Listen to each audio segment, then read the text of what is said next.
Mi mente he puesto en un más allá, en un día sin igual. Permaneceré esperando ver nueva luz que venga de él. El día es hoy, es hoy, es hoy, hasta que vuelva el Rey.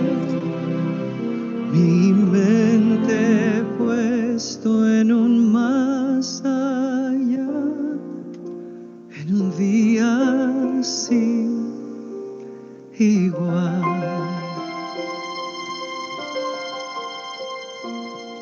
Escogí el camino estrecho a andar, el camino estrecho a andar, porque sé que el tiempo cercano está, mi plegaria llegará.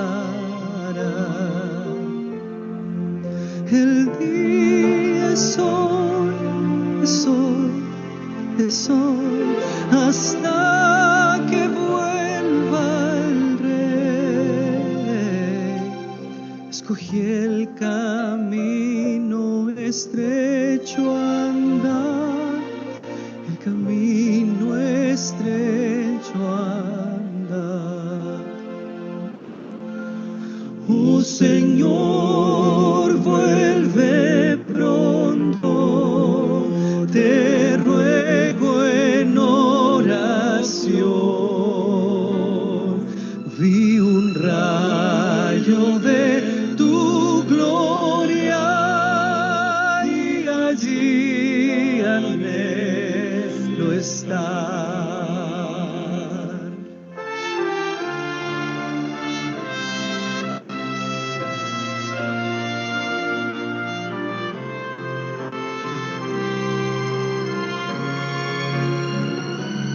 Cuando aparecerá mi Rey y trompetas mil con él, y mi Cristo descienda en majestad, por los santos Él vendrá.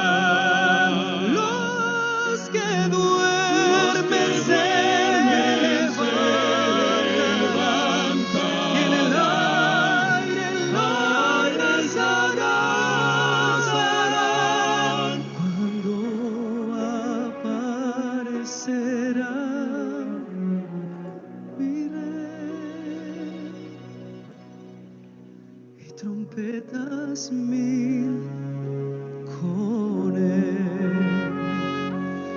Oh Señor, vuelve pronto, te ruego en oración. Vi un rayo de tu gloria y allí anhelo estar. Vi un rayo de tu gloria y allí anhelo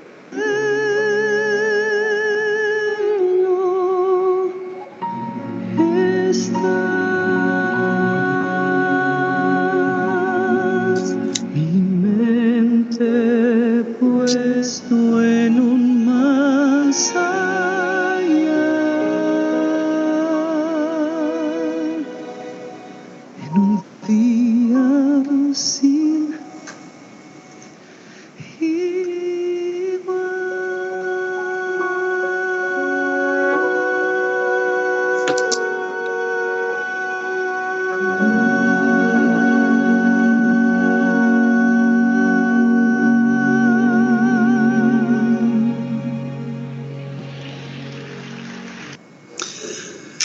Tengan todos ustedes un feliz sábado, amigos. En esta mañana nuevamente estamos muy contentos de estar una vez más aquí para poder llevar a cabo el estudio de la palabra de Dios. Realmente sabemos que son tiempos que significan, el significado de estos tiempos es que ya estamos cerca, muy cerca, al pronto retorno de Cristo. Y es por ese motivo que nosotros nos reunimos, cada uno durante la semana estudiamos la palabra de Dios para poder seguir preparándonos para aquel gran día.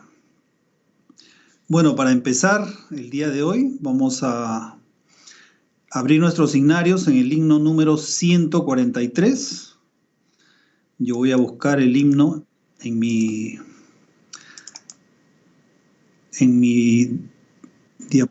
pantalla para poder compartirlo. ¿Ya? Entonces, los que tengan himnario, vamos a ubicar el himno número 143, y los que no tengamos himnario, pues vamos a ver en la pantalla y vamos a continuar la lectura del himno y vamos a cantar también.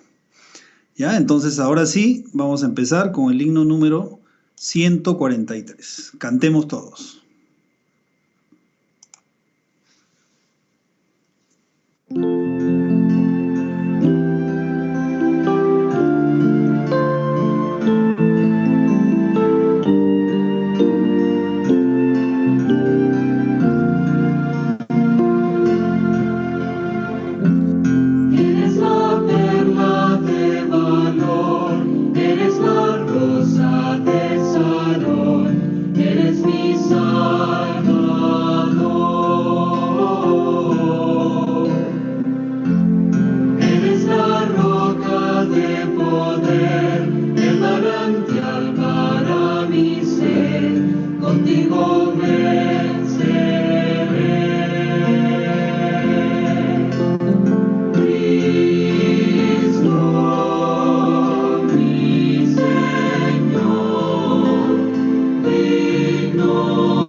Oremos.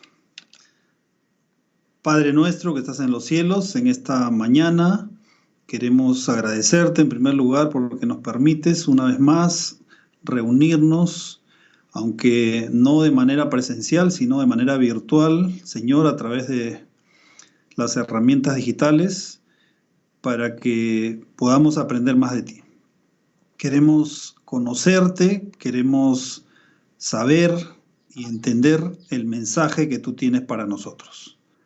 Y es por eso que, Señor, nos acercamos a ti en esta mañana para poder estudiar más de tu palabra. Te pedimos que con tu espíritu tú hagas, Señor, que la palabra quede grabada en nuestro corazón y en nuestra mente.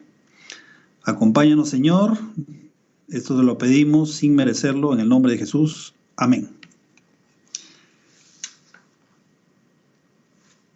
¿Cómo están todos? Nuevamente un feliz sábado. Estamos aquí para continuar con el estudio de la palabra de Dios. En sábados anteriores nosotros habíamos empezado a estudiar acerca del santuario. El santuario terrenal que Dios le indicó a Moisés que construyera en el desierto. Y habíamos explicado algunos detalles, y el sábado pasado nos habíamos quedado en la explicación de las vestiduras del sumo sacerdote. Las vestiduras estaban compuestas por varios atuendos, y cada uno de ellos tenía ciertas características. Todas ellas habían sido indicadas por Dios. En el monte Sinaí, Dios le mostró en primer lugar a Moisés un modelo del tabernáculo, del santuario que debían construir para que Dios morara entre ellos, es decir, morara entre el pueblo. Porque el objetivo de Dios siempre ha sido morar con el hombre. Desde que Dios creó a Adán y Eva, siempre Dios fue quien se acercó. Dios siempre buscó al hombre. Después que Adán cayó, antes Dios conversaba cara a cara con Adán y Eva. Pero cuando el hombre pecó, o sea, cuando Adán y Eva pecaron, esa cercanía fue bloqueada por el pecado. Pero de igual manera, en ese momento Dios buscó al hombre. Dios, dice Génesis, que empezó a pasearse por el huerto del Edén buscando a Adán y Eva. Cuando Dios llama al hombre, el hombre se esconde de él. Y después de un momento sale y Dios le pregunta, ¿y dónde estabas? Y Adán le responde, me escondí porque tuve miedo. Entonces, vemos que a pesar de que Adán había pecado, siempre Dios es quien trata de acercarse al ser humano. Pero el ser humano huye. Huye porque no quiere estar cerca de Dios. O sea, la naturaleza humana, luego del pecado, nosotros vemos que inmediatamente Adán y Eva, después de haber pecado, se alejaron, no quisieron acercarse a Dios. Dios buscó en el Edén, los buscó, pero ellos se escondieron. Y luego vemos a través de toda la historia del Antiguo Testamento y del Nuevo Testamento que siempre Dios ha buscado estar y morar en medio del hombre. Es por eso que envió a su Hijo. Y el profeta dijo, y llamará a su nombre Emmanuel, porque significa Dios con nosotros. Ese es el objetivo que Dios tiene para nosotros, morar con nosotros. Y ese es el objetivo final. Al final de la historia de este mundo, cuando Cristo venga, va a llevar a morar con Él a todos aquellos que le amaron. Pero cuando el pueblo de Israel estaba en el desierto, pues Dios le dio la orden a Moisés de que construyan un santuario para que Él habite en medio de ellos, es decir, para que su presencia esté entre ellos. Y es así como Moisés y varios elegidos del pueblo empiezan a construir el tabernáculo. Construyen el altar, construyen los candelabros, construyen las cortinas, construyen las bases, las columnas, los capiteles y construyen todos los muebles y todos los implementos que iba a tener el santuario. Y adicionalmente también elaboraron las vestiduras del sumo sacerdote y las vestiduras de los sacerdotes. Dios había indicado que Aarón y su descendencia iban a ser consagrados para ser sacerdotes. Es decir, de todo el pueblo de Israel, los únicos que podían ejercer la labor de sacerdotes eran los descendientes de Aarón. ¿Y por qué? Porque así Dios lo dijo. Cuando Dios dice algo, pues eso es lo que tenemos que cumplir y obedecer. Y en ese caso, justamente en este caso, Aarón había sido designado por Dios. Dios designó a Aarón y a su descendencia para que sean sacerdotes y oficien dentro del tabernáculo. Ahora, había una diferencia porque existían los sacerdotes que se encargaban de oficiar diariamente en el tabernáculo, y también existía, Aarón fue designado como sumo sacerdote. El sumo sacerdote tenía labores especiales, no solamente las labores diarias que ejercían los sacerdotes, sino que tenía algunas labores especiales, como por ejemplo, asegurarse de que las lámparas que estaban ubicadas en el lugar santo se mantengan siempre encendidas las 24 horas.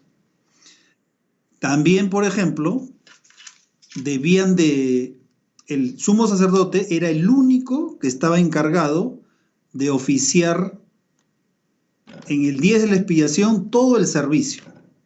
Ya, el próximo sábado vamos a entrar al detalle de cómo se llevaba a cabo el día de la expiación, qué significaba eso, cuáles eran los rituales, qué es lo que Dios había ordenado, cómo de esa manera el pueblo quedaba sin pecado luego de que terminaba el día de la expiación. ¿Ya? Eso es lo que vamos a ver el próximo sábado. Pero ahora resulta que el sumo sacerdote tenía vestiduras especiales que Dios mismo había indicado. Y son todas estas vestiduras que ustedes ven aquí.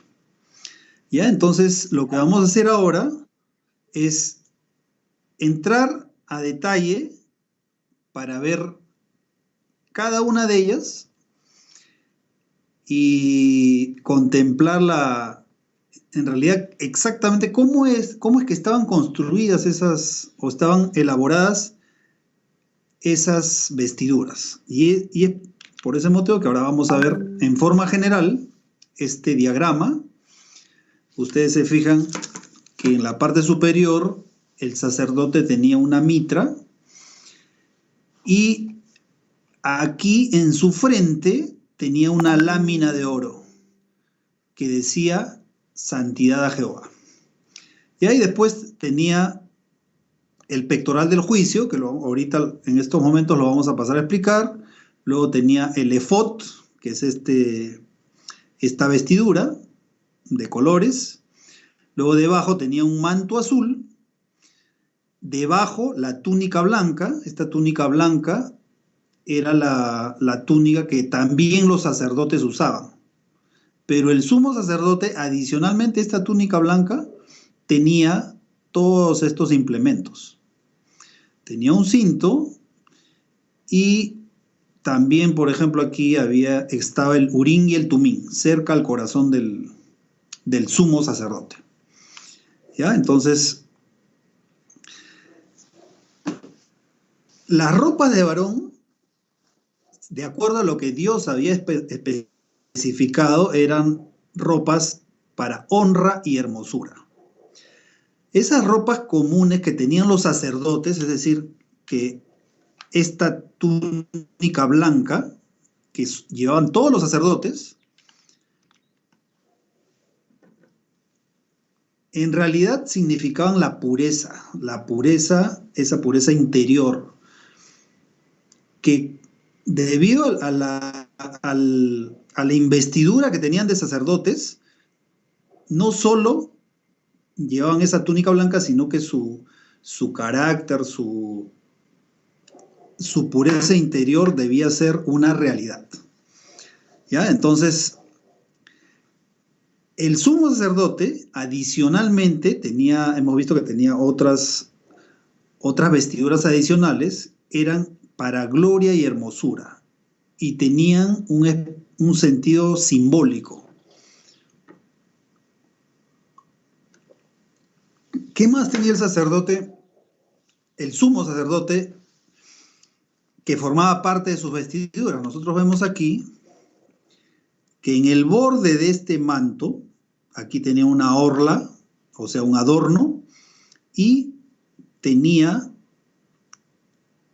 en la orla de su manto, tenía estas campanillas y granadas que habían sido elaboradas a mano. Entonces había una campanilla y una granada, una campanilla y una granada. Entonces cuando el sacerdote oficiaba, le tocaba oficiar, el sumo sacerdote, pues se escuchaban esas campanillas, que eran o sea, generaban una música suave y la gente que estaba afuera, porque el único que entraba al lugar santo y al lugar santísimo del tabernáculo eran los sacerdotes cuando oficiaban las ceremonias. Y también el sumo sacerdote cuando le tocaba llevar a cabo las labores que él tenía, pues la gente solamente escuchaba que el sacerdote caminaba con cierta lentitud, y eso hacía que la gente quede profundamente impresionada respecto a la solemnidad, del significado del culto que se daba a Dios. O sea, todas esas ceremonias tenían como objeto rendir culto a Dios. Y claro, adicionalmente tenían un significado específico, ¿no? Por ejemplo, ya hemos visto que cuando se sacrificaba en el altar del holocausto, se sacrificaba un cordero, venía el pecador con su cordero o su corderito, lo que hacía era colocar la mano en la cabeza del cordero, el sacerdote ponía encima de la mano del pecador su mano, elevaba una oración y luego el pecador tenía que degollar al cordero. Ese cordero significaba que algún día, así como el cordero había muerto, Cristo iba a venir, y exactamente de esa misma manera iba a ser muerto. Es decir, iba a morir por los pecados de todos los seres humanos. Entonces, ¿eso qué significa? Significa que como Cristo ya murió por nosotros, por toda la humanidad, entonces toda la humanidad va a ser salva. ¿Eso es lo que realmente significa? No, porque solamente van a ser salvas aquellas personas que de corazón se arrepientan, confiesen su pecado y se entreguen a Dios. Eso es lo que realmente significaba el sacrificar ese cordero. Entonces, toda la humanidad tiene la oportunidad de acercarse a Dios. Todos tenemos la oportunidad de arrepentirnos de nuestros pecados y de entregarnos a Dios para que Él, a través de ese fuego consumidor, limpie nuestro corazón. Entonces, cuando el sacerdote colocaba al cordero en el altar de sacrificio, se consumía, ese cordero se consumía. Y eso significaba de que de esa misma manera Dios puede limpiarnos, puede consumir todo nuestro pecado. Pero resulta que estos sacrificios, antes de llevarse a cabo, cuando recién se empezaron antes de realizarse, se llevó a cabo una ceremonia de dedicación. Y a eso también lo vamos a ver. ¿Cómo es que se dedicó el santuario? Pero antes de eso vamos a ver con un poco más de detalle las vestiduras del sumo sacerdote. El sumo sacerdote estaba encargado de varias tareas, y una de ellas, como habíamos mencionado, era el llevar a cabo el servicio en el día de la expiación. Entonces, vamos a ver el significado de las vestiduras y cómo estaban construidas. El sacerdote, como habíamos dicho, tenía varias vestimentas. Esta primera, interior, es una túnica blanca que llegaba, era una túnica entera que llegaba hasta los pies. El color blanco representa la perfección del carácter y la santidad de Cristo. Es decir, Cristo no solo quiere salvarnos, sino quiere limpiarnos. Quiere que nuestro carácter llegue a ser semejante al de Él. Ahora, la pregunta que todo el mundo se puede hacer es, pero eso es algo imposible. Y la verdad es que esa pregunta tiene dos respuestas. La primera es que sí, es algo imposible. ¿Por qué imposible? Porque nosotros, como seres humanos, somos incapaces. Por más esfuerzo que nosotros hagamos, no vamos a poder llegar a tener un corazón puro. Y la otra respuesta es de que no es imposible. ¿Por qué? Porque con la ayuda de Cristo sí podemos llegar a asemejarnos a Él. O sea, el hombre separado de Dios no puede hacer nada por sí mismo para salvarse. Eso es imposible. Es decir, todas aquellas creencias que dicen de que nosotros tenemos que hacer obras, porque esas obras nos van a ayudar a salvarnos, no tienen ningún fundamento bíblico. ¿Por qué? Porque lo único que nos salva es la muerte de Cristo. Eso es lo único que nos salva. Nosotros no podemos llevar a cabo ninguna obra con el objetivo de que eso ayude a nuestra salvación. Hacer eso significaría que el sacrificio de Cristo es incompleto, es imperfecto. Entonces, como es incompleto, yo tengo que hacer algo para poder yo también colaborar y salvarme. Ese es el significado de el hacer obras para ayudar a mi salvación. Yo no hago obras para que con eso yo pueda ser acepto ante Dios. O sea que eso que dicen de que hay que hacer sacrificios, hay que hacer una serie de actividades que nos van a purificar, en realidad eso no tiene ningún fundamento bíblico. O sea que eso es falso.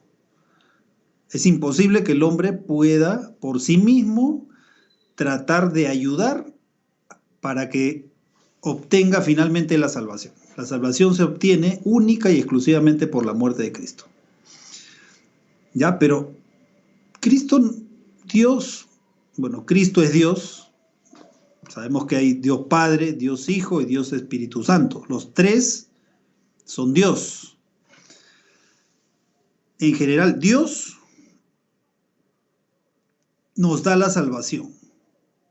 Pero Dios no solamente quiere darnos la salvación, ¿no? Como ya nosotros sabemos, ¿no? Hay algunos que dicen que una vez que eres salvo, ya eres salvo eternamente, ya no te puedes perder. La única forma de perderse es que tú en tu mente rechaces a Cristo y digas, no, Cristo no es mi Salvador. Ya, pero eso es falso. ¿Por qué? Porque Dios no solo quiere salvarte, sino quiere que llegues a ser semejante a Cristo. Entonces, por eso es que en Apocalipsis, en algún momento vamos a estudiar Apocalipsis, y también en los evangelios, ¿no? en las parábolas, ese manto de justicia que Dios nos da representa la justicia de Cristo. No que es nuestra propia justicia, sino que gracias a la justicia de Cristo, esa justicia es atribuida a nosotros. Es como si nosotros tuviéramos esa justicia, pero en realidad no es que esa justicia emane de nosotros, sino es la justicia de Cristo. Entonces, cuando en la Biblia se habla de vestirse con las túnicas blancas, se refiere justamente a tener la justicia de Cristo. Y justamente eso es el significado de esta túnica blanca, que representaba la pureza, que debía tener el sacerdote porque el sacerdote representaba a todo el pueblo. El sacerdote era quien en el día de la expiación, ya vamos a entrar más detalle el próximo sábado, pero en el día de la expiación el sacerdote se presentaba ante Dios, llevaba todos los pecados del pueblo y él era el que simbólicamente cargaba con los pecados del pueblo y los presentaba ante Dios para que el pueblo sea perdonado. Eso era el significado del día de la expiación. Entonces, pero adicionalmente, el sacerdote debía de tener, el sumo sacerdote y también los sacerdotes debían de tener un carácter que reflejara lo que estaban representando. Y la única forma de hacerlo era con la ayuda de Dios. Y eso es lo que significaba esta túnica blanca. ¿Qué más? Acá está la túnica, ¿no? Tenía un cinto para sujetarse, que es este cinto que aparece aquí. ¿Qué más? Vamos a seguir avanzando. Luego, encima de esta túnica tenía este manto azul.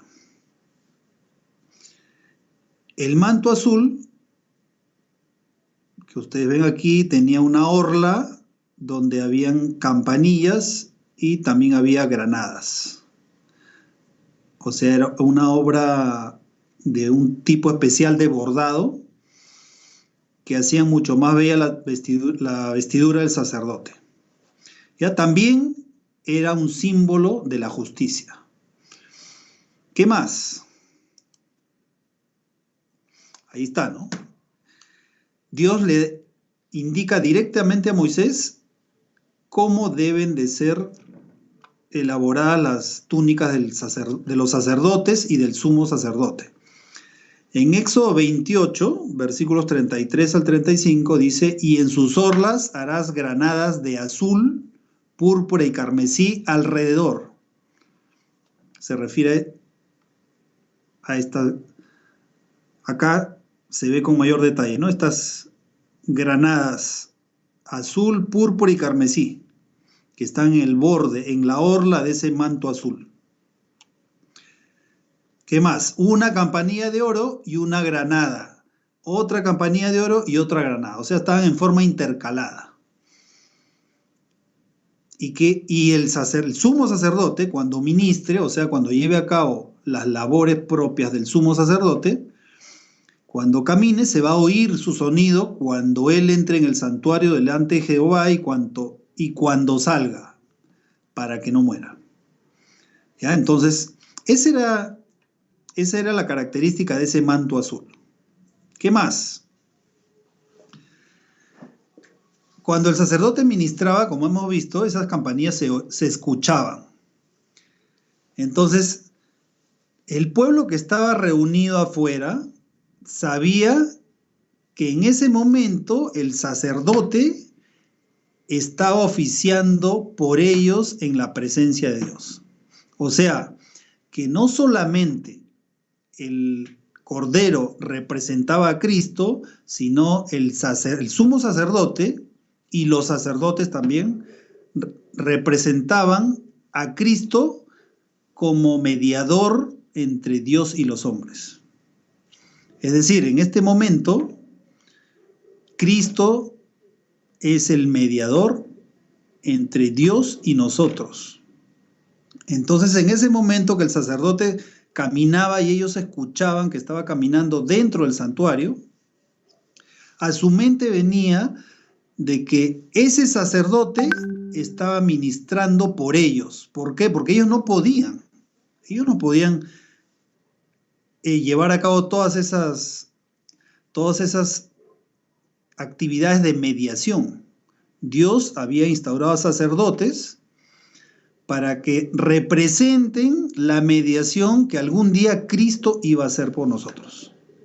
Entonces, después de haber muerto ese cordero, ese sacrificio en el altar, el sacerdote entraba y llevaba a cabo el ministerio de mediación. Y de la misma manera, Cristo, después de haber muerto, ascendió al cielo y ahora, en este momento, es el mediador entre Dios y los hombres. El mediador, ¿y en dónde? En el cielo, pero en el cielo hay un santuario celestial. Por eso es que el título del estudio de estas semanas se titula El santuario terrenal. ¿Por qué? Porque en el cielo también hay un santuario. ¿Y cómo sabemos eso? La semana pasada ya lo vimos, ¿no? Que Dios le mostró a Moisés en el monte un modelo. ¿Un modelo de dónde? De aquel santuario celestial. Y también vimos en el libro de Hebreos que Cristo está ministrando por nosotros ahora en el santuario celestial. O sea que ese modelo no es que Dios lo creó y se lo mostró, le mostró solamente el modelo, sino que ese modelo en realidad era una copia del santuario real que existe en el cielo. Ya en algún momento estudiaremos el santuario celestial.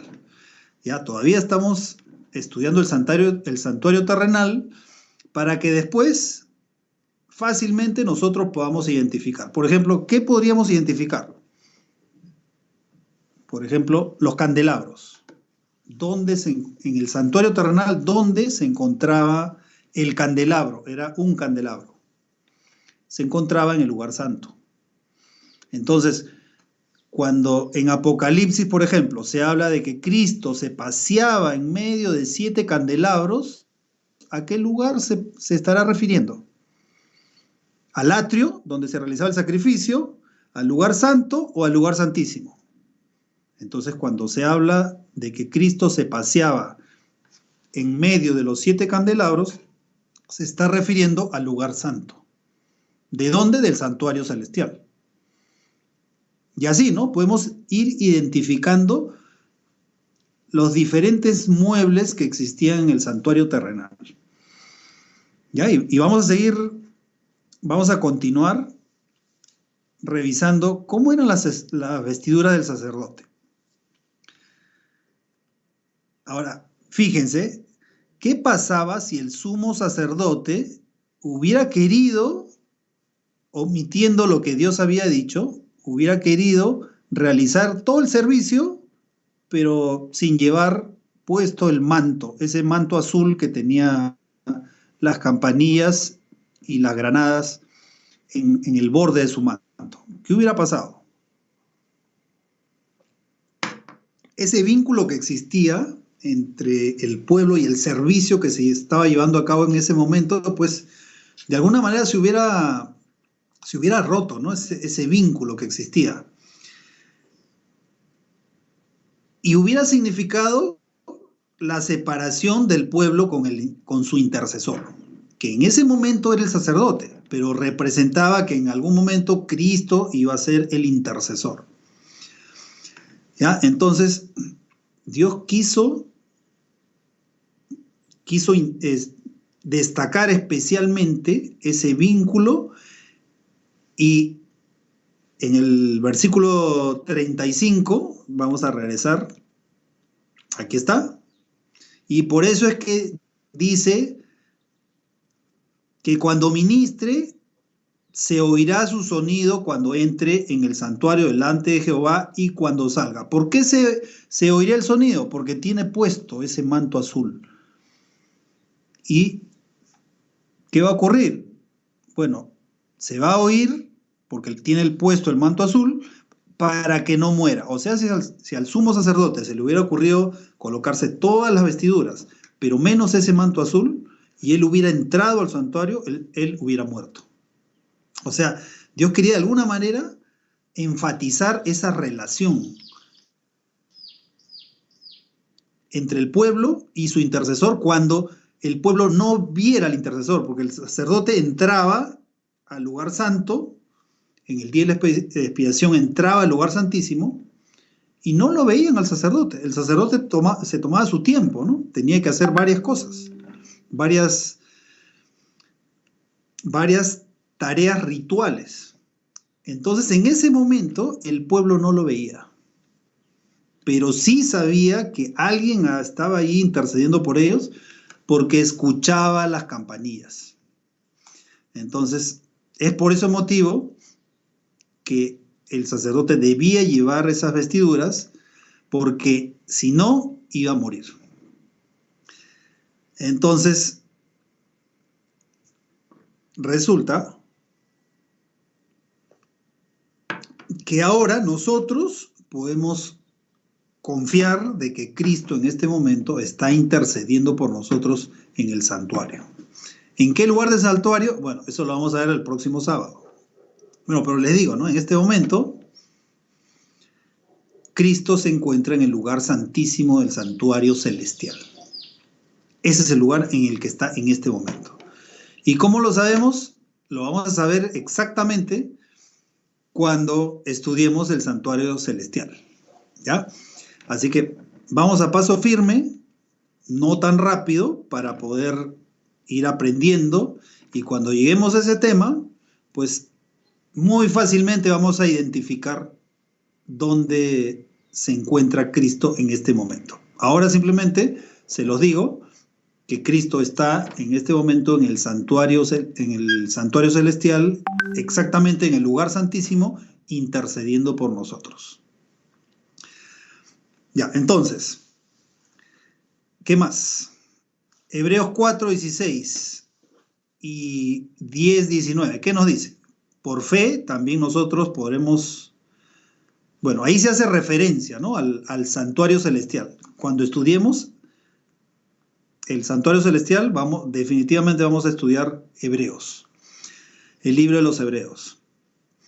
Por fe también nosotros podemos oír ese sonido de las campanillas. O sea, nosotros a través de la palabra de Dios podemos creer de que Él está en este momento intercediendo por nosotros.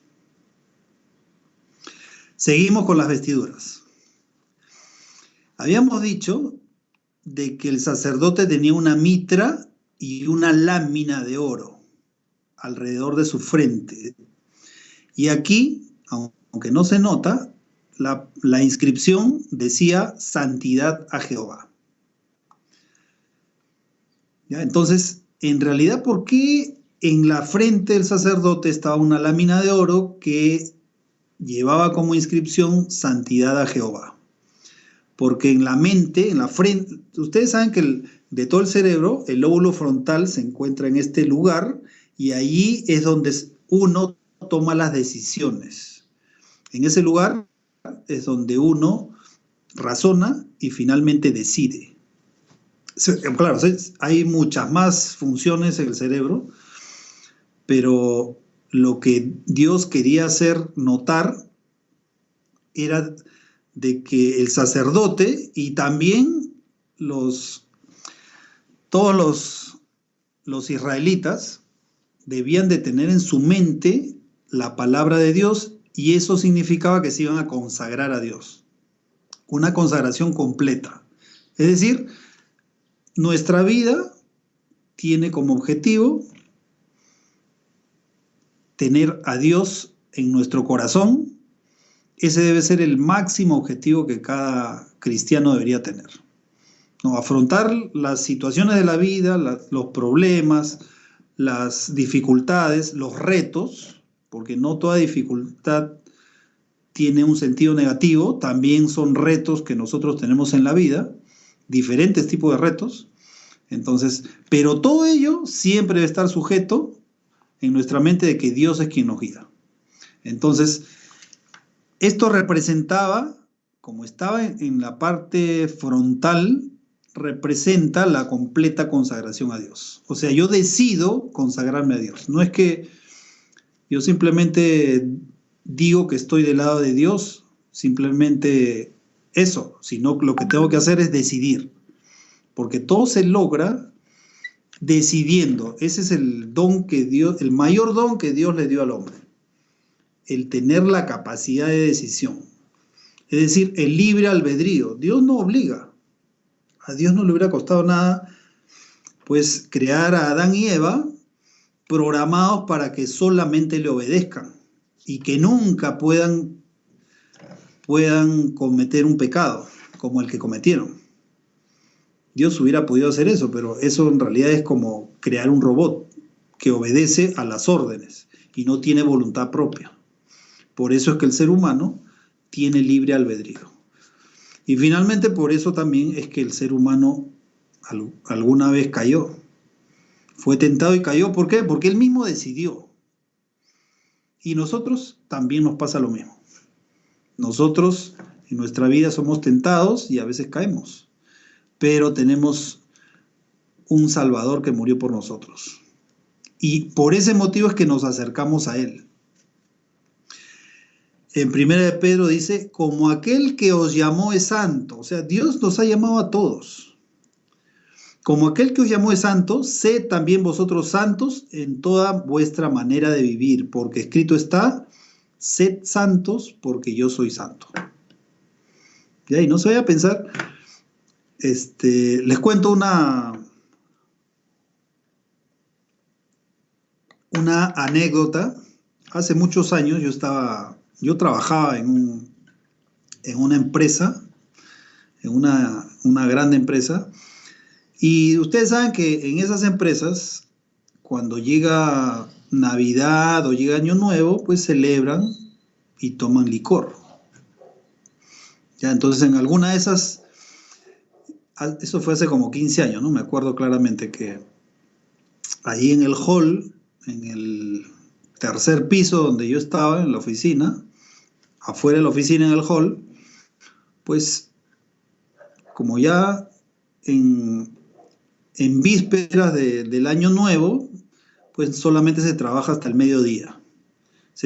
Y en aquella época, ¿no? Ahora también creo que las empresas lo hacen así.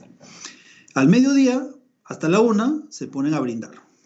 ¿Ya? Entonces, yo estaba ahí y habían 3 personas que eran compañeros de trabajo y estaban tomando licor. Y me ofrecen para yo también beber licor, pero le digo, no, yo no tomo. Y en son de burla me dicen, verdad que tú eres santo, ¿no? Tú eres santo. Pero yo les digo, bueno, la verdad es que los santos son ustedes, ¿no? ¿Por qué? Porque ¿quiénes van al hospital? ¿Los sanos o los enfermos? ¿No? Porque me dijeron, sí, tú vas a la iglesia y todo eso. Y les dije, ¿quiénes son los que van al hospital? ¿Los sanos o los enfermos? Los que están sanos, ni se les ocurre ir al hospital, ¿no? Los que están enfermos y tienen necesidad de sanidad, pues van al hospital. Y ustedes son los santos porque ustedes nunca van a la iglesia, ¿no? Yo voy a la iglesia porque yo sé que soy pecador y quiero acercarme a Dios para que Dios me pueda limpiar. ¿Ya? Entonces, es una anécdota que me acabo de acordar y quería comentarles. ¿Ya? Entonces, sigamos avanzando con la vestidura del sacerdote. En los hombros, fíjense, acá tenía un pectoral. A esto se llama el pectoral del juicio. En los hombros tenía 2 piedras de ónice. En cada piedra tenía grabado el nombre de 6 de las tribus de Israel. Y en la otra piedra, el nombre de las otras 6 tribus. Sabemos que el pueblo de Israel tenía 12 tribus. ¿Esto qué significaba? Significaba que el sacerdote llevaba sobre sus hombros la responsabilidad de todo el pueblo. Luego, aquí tenía este cinto que había sido hecho de oro, hilos de oro, de púrpura, carmesí, de lino torcido. Aparte de este cinto, habíamos dicho que aquí en los hombros tenían 2 piedras de ónice que servían para sostener el pectoral. Unido al pectoral estaba, con las piedras de ónice, estaba sujeto por unas cadenas de oro. y estas cadenas sostenían al pectoral. ¿Qué más? En Éxodo 28:12 dice, y pondrá las 2 piedras sobre las hombreras del efod. Fíjense, el efod es esta vestimenta que llega hasta los muslos, ¿no? Y encima del efod estaban las 2 piedras de ónice. ¿Qué más? Para piedras memoriales a los hijos de Israel. Y Aarón llevará los nombres de ellos delante de Jehová sobre sus 2 hombros por memorial. O sea, no solamente tenía el objetivo de que los nombres estuvieran inscritos allí, sino tenía un significado mucho mayor, ¿no? Que era que el sumo sacerdote representaba al pueblo y simbólicamente estaba llevando al pueblo en sus hombros para presentar al pueblo a Dios. ¿Qué más? Acá tenía el pectoral del juicio. Este pectoral tenía 12 piedras. Adicionalmente, esas 12 piedras tenía 2 piedras adicionales que eran el Urim y el Tumim. Ya, la Biblia no dice exactamente en qué lugar, o cómo, mejor dicho, cómo estaban ubicadas estas piedras. En esta gráfica se muestra el Urim a un lado y el Tumim al otro lado, ¿no? Pero lo que dice la Biblia es que el Urim y el Tumim estaban cerca del corazón del sumo sacerdote. Eso es lo que dice la Biblia. Ya no dice si estaban al costado, si estaban más arriba o en un bolsillo, eso es lo que no dice. Ya, pero esta representación podría ser también, ¿no?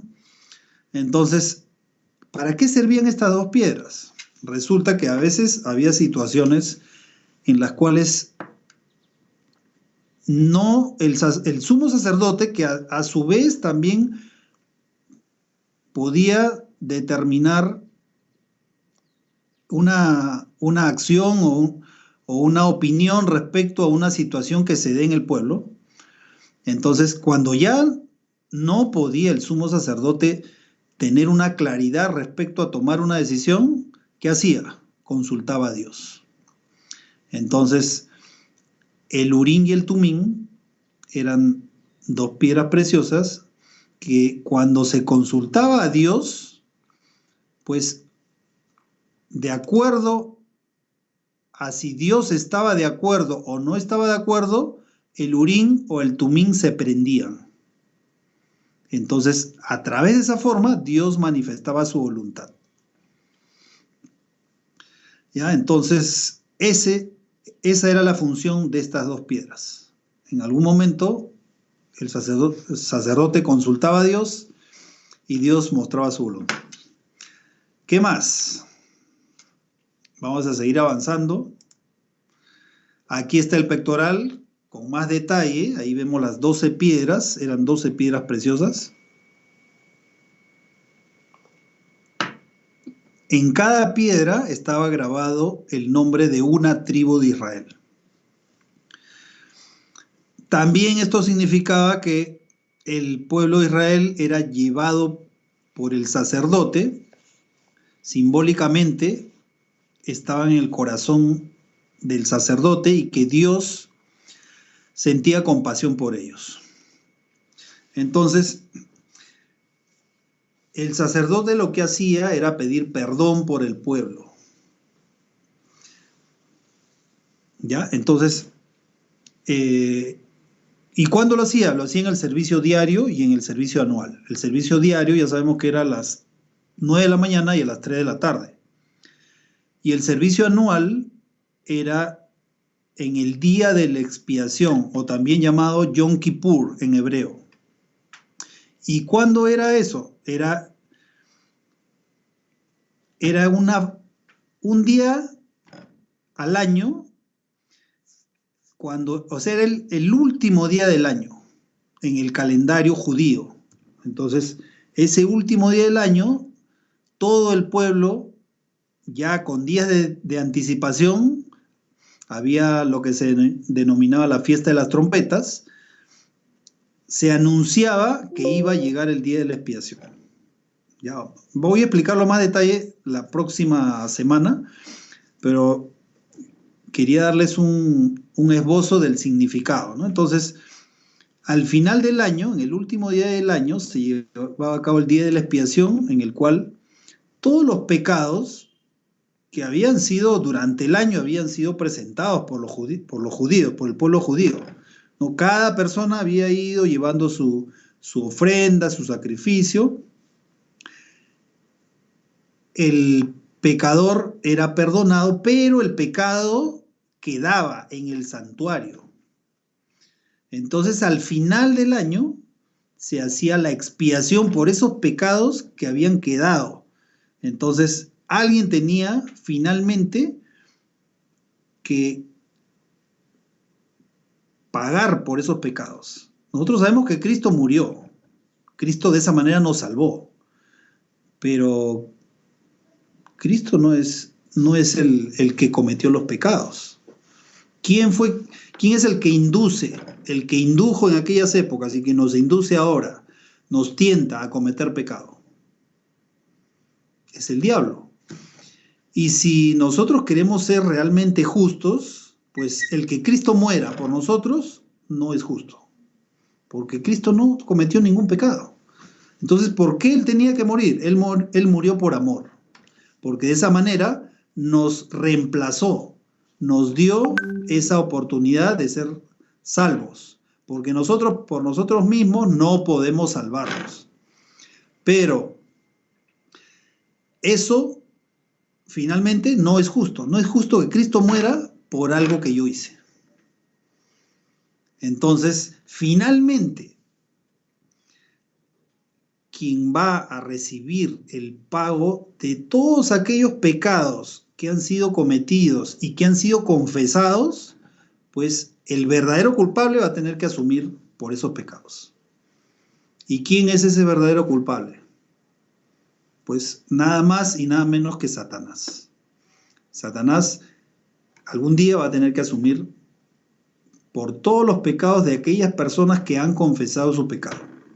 Las personas que no han confesado su pecado, ellas mismas van a sufrir el castigo. ¿Cuándo? En la tercera venida de Cristo. Eso ya lo estudiamos hace 3 sábados, no, quizá un poquito más, hace un mes aproximadamente, que cuando Cristo venga con la nueva Jerusalén, el diablo y todos sus seguidores van a ser consumidos con fuego. Entonces allí cada uno pagará por los pecados que no han sido confesados. Y el diablo va a pagar por sus propios pecados y por los pecados que los salvos en algún momento confesaron. Entonces allí finalmente se aplicará la justicia final, para que quien ha sido el responsable tenga que asumir su responsabilidad. O sea, no es que Cristo murió por nosotros, nos salvó y ya el diablo se quedó sin responsabilidad, porque Cristo ya murió, ¿no? Ya nos salvó.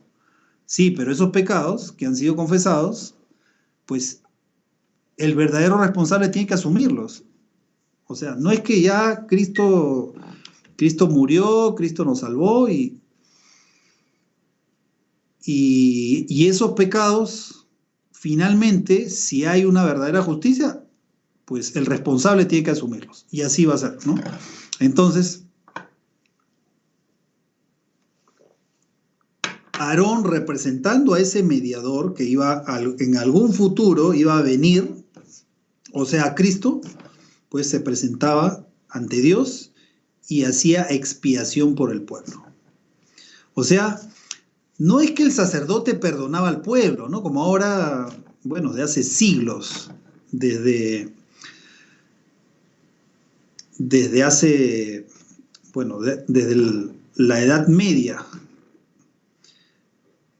¿Qué pasa? Hasta ahora, nosotros sabemos, ¿no? Que existe la costumbre de que algunas personas van a confesar su pecado a un sacerdote. Y lo que dicen es que, bueno, ese es el sacerdocio que continúa después del pueblo judío. Para todo el cristianismo, ahora el sacerdocio lleva a cabo esa función y los pecadores tienen que ir a confesarse al sacerdote y el sacerdote los absuelve, o sea, los perdona. Eso es blasfemia.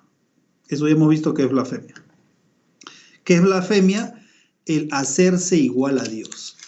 ¿Quién puede perdonar los pecados? ¿Quién es el único que tiene la potestad de perdonar pecados? ¿Un ser humano? Sabemos que no. Dios es el único capaz de perdonar pecados. Por eso cuando Cristo estaba en una casa predicando, por el techo hicieron bajar a un paralítico. 4 de sus amigos lo empezaron, como la casa estaba atestada de gente, pues empezaron a bajar al paralítico. El único lugar por el cual el paralítico podría estar delante de Jesús era hacer un hueco en el techo. Bueno, en esas épocas pues era mucho más fácil, ¿no? Ahora hacer un hueco a veces es imposible. Pero en aquella época hicieron un hueco en el techo y por ahí lo bajaron al paralítico. Y en ese momento Cristo le dijo: tus pecados te son perdonados. Y ahí estaban siempre con el afán de encontrar un error o de acusarle, no para escuchar y aprender acerca de lo que Cristo tenía para ellos, sino siempre estaban ahí los fariseos, los saduceos, los escribas, para encontrar un error e inmediatamente acusarlo. Entonces, luego de que Cristo le dijo, tus pecados te son perdonados, inmediatamente ellos pensaron, esto es blasfemia, porque sin ser Dios, se arroga la potestad de perdonar pecados. Entonces, pero en realidad Cristo era Dios, Dios hecho hombre, y por eso es que le perdonó los pecados al paralítico. Y les pregunta, sabiendo lo que tenían en su mente esos fariseos y escribas, Cristo les pregunta, ¿qué es más fácil decir? ¿Tus pecados te son perdonados o levántate y anda? Obviamente no contestaron, se quedaron mudos. Entonces en ese momento, luego de haber perdonado los pecados del paralítico, Cristo le dijo, levántate y anda. Y el paralítico en ese mismo instante se paró, pudo caminar y pudo correr. Entonces, ahora los sacerdotes que quieren llevar a cabo esa función que según ellos les ha sido otorgado, porque son los sucesores de aquel sacerdocio judío que ahora se da en el mundo cristiano, pues se arrogan la posibilidad o la capacidad de perdonar pecados. Eso es blasfemia.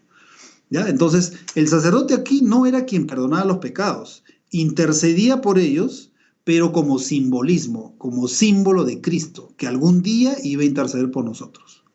Y ese día ya es ahora, porque en aquella época, estamos hablando de 1500 años antes de Cristo, Cristo todavía no había venido, todavía no había muerto. Entonces, ese sacerdote representaba al acto de mediación que iba a realizar Cristo en el futuro.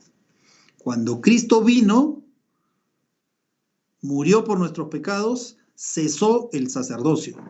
En ese momento, como vimos el sábado pasado, en el momento que Cristo murió, que fue a la hora nona, o sea, a las 3 de la tarde, Cristo murió, dijo, justo antes de morir, dijo, consumado es, y murió.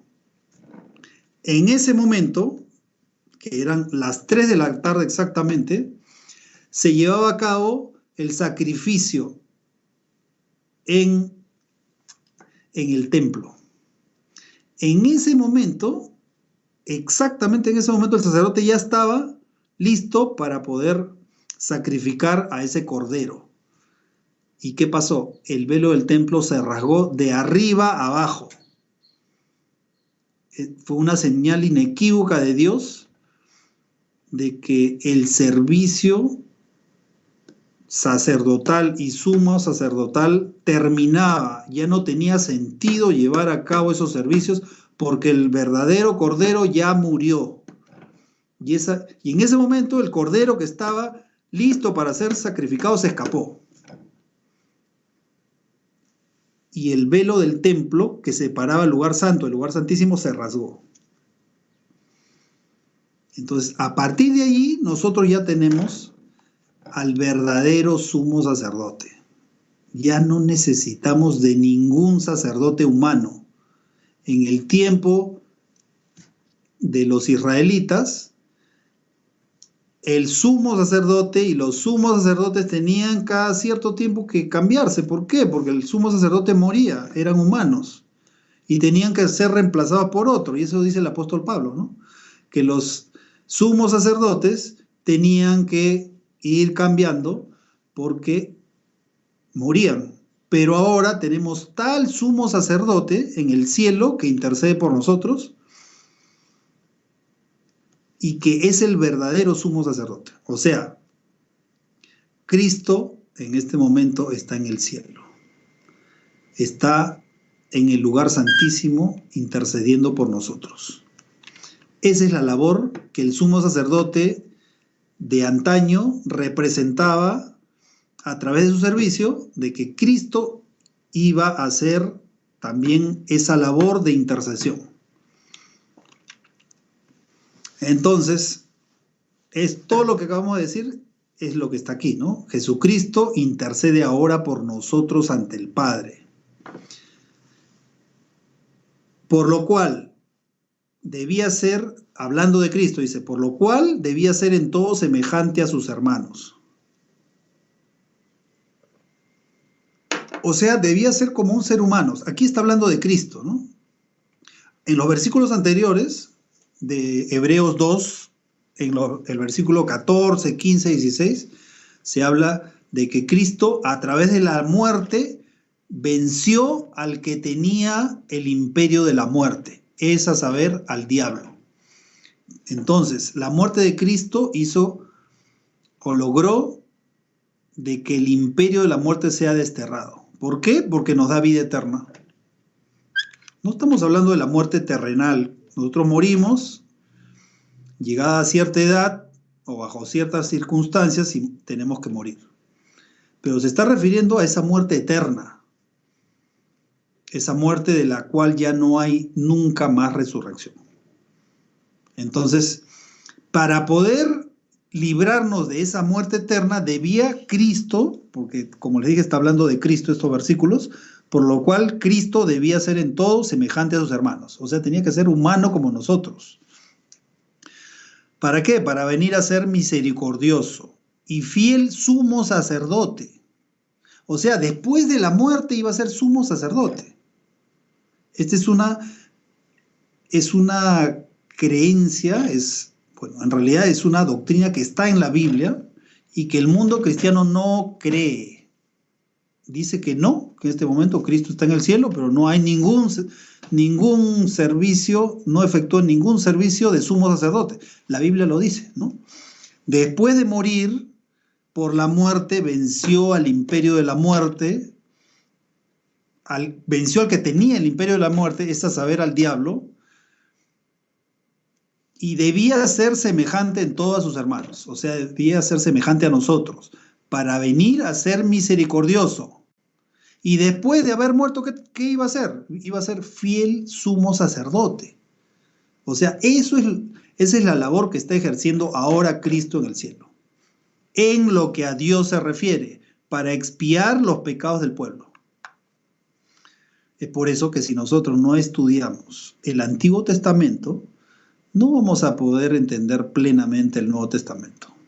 Si nosotros decimos que los servicios del santuario fueron para los judíos, sí, eso es cierto, que fueron para los judíos, pero que ahí murió todo, ahí quedó todo, eso es falso, porque ese servicio que se llevaba a cabo representaba al servicio futuro que Cristo iba a hacer en el cielo. Entonces, ¿cómo yo puedo entender ese servicio sumo sacerdotal en el cielo si no entiendo cómo funcionaba el santuario terrenal, que era reflejo del santuario celestial? Es más, si yo digo que el Antiguo Testamento fue para los judíos y el Nuevo Testamento es para los cristianos, pues cuando yo lea esos textos, ni siquiera voy a saber a qué se refiere. ¿Ya? Entonces, él mismo, o sea, Cristo padeció siendo tentado. Cristo fue tentado como nosotros. Tuvo las más terribles tentaciones. Y debido a eso, de que salió airoso, a que triunfó, que nunca pecó, es poderoso para socorrer a los que son tentados. O sea, Cristo se presenta en el cielo ante el Padre para poder hacer la función de mediador, pero también nos socorre en las tentaciones. Pero la pregunta es, ¿y cómo puede socorrernos en las tentaciones si nosotros nunca nos acercamos a Él, nunca le pedimos su ayuda? ¿Y qué más? Por lo cual puede salvar perpetuamente a los que por Él se acercan a Dios. O sea, la salvación que Dios nos ofrece es una salvación que nos da vida eterna. A eso se refiere perpetuamente. Ya no se refiere que me salva y ya estoy salvado perpetuamente. ¿Por qué? Porque miren lo que dice a continuación. Viviendo siempre para interceder por ellos. Porque si fuera así, de que Cristo hoy me salvó, yo me entregué y ya no me tengo que preocupar y voy a ser salvo, siempre salvo, entonces no tendría sentido de que siempre Cristo viva intercediendo por mí, ¿no? Porque, pues como ya me salvó, ya está salvo para siempre. Ya en realidad esto es un estudio completo que en algún momento también lo vamos a llevar a cabo. Entonces dice, por lo cual puede también salvar perpetuamente a los que por Él se acercan a Dios, viviendo siempre para interceder por ellos. O sea, aquí está, Cristo está llevando a cabo la labor de intercesión que llevaba a cabo el sumo sacerdote en los tiempos del pueblo de Israel. Ahora Cristo es nuestro sumo sacerdote. Y vamos a ver qué hora es. Bueno, ya la hora ha avanzado rápidamente. En realidad este tema es muy emocionante.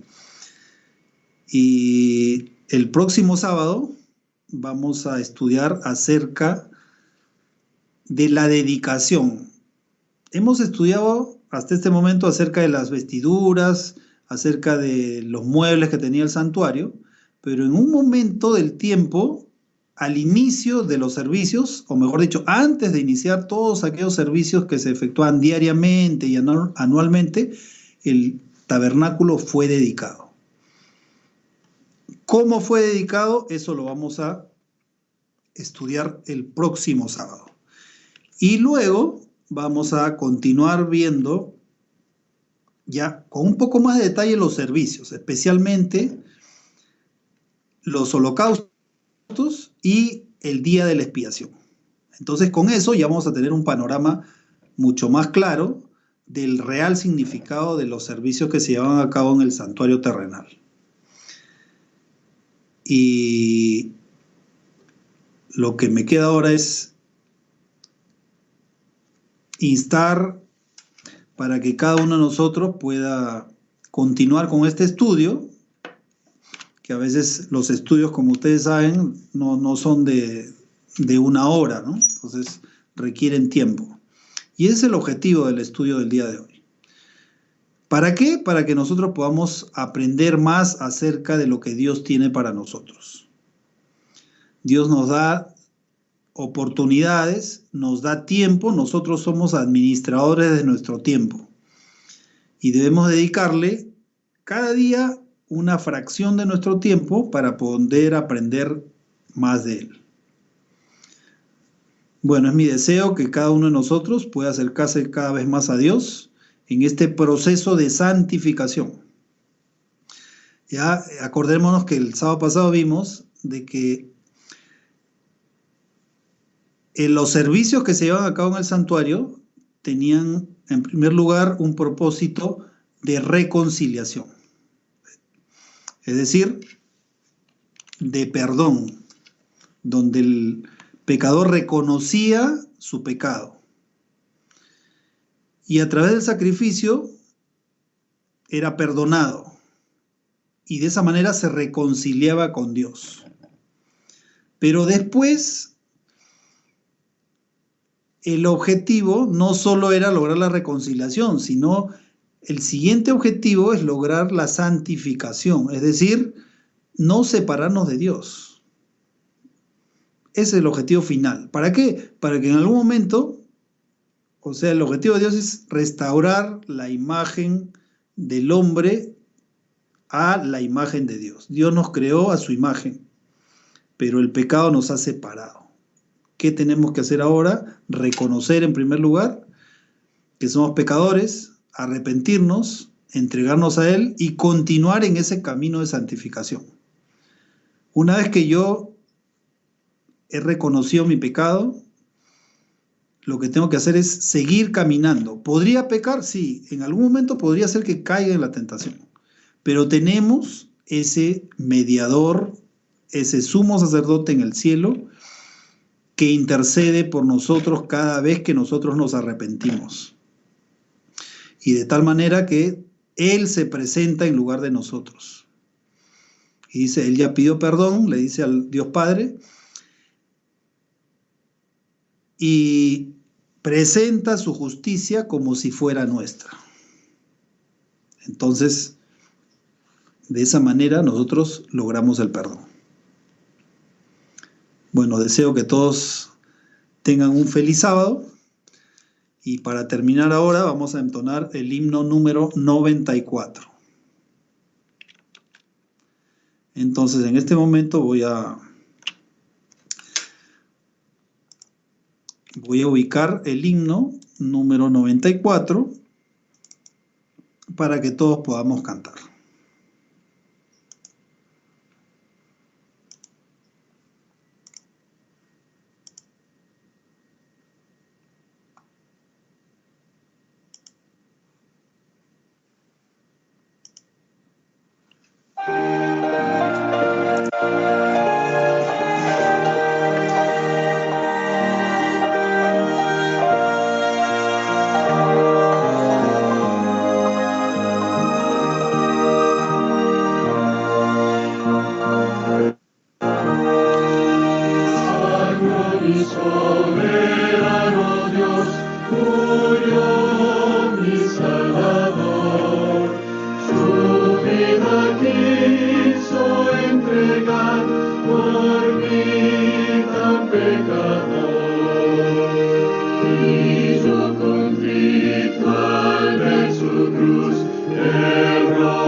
Padre nuestro que estás en los cielos, en esta tarde ya queremos agradecer la gran oportunidad que nos das de estudiar tu palabra, de acercarnos más a ti.